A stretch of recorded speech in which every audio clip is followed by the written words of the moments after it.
ఇప్పుడు వేయి మంచిగా చుట్టూ మట్టి వేయాలి. కింద కూర్చొని చుట్టుండా చేత్తో వేయి, మట్టి చేత్తో వేయాలి. ఫస్ట్ చేత్తో అనరా, సరేలే అను ఎలాగోలా. సరిగా పేరుకూరలు పట్టుకొని చెట్టుని పట్టుకో ఫస్ట్. ఇది నువ్వు ఇంకో 2-3 yearsకి చాలా పెద్దగా అయిపోతుంది, చాలా పెద్దగా అవుతుంది అనమాట. ఇగో ఇలా వేయాలి మట్టి. ఓకే అను అనరా లక్కీ. పెద్దయాక ఇది మా లక్కీగాడు వేసాడు అని చెప్తాను నేను. రే ఈ చెట్టు మామిడికాయ చెట్టు మా లక్కీగాడు వేసాడు అని చెప్తాను. మంచిగా వద్దు, ఇలా 2 చేతులతో ఇలా అనాలి.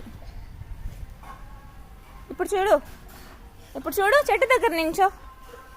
చెట్టు చూడరా ఒకసారి ఎంత ఉంది. ఇప్పుడు నెక్స్ట్ ఇయర్కి చాలా పెద్ద చెట్టు అయిపోతుంది అనమాట, జాంకాయ చెట్టు అంత అయిపోయింది.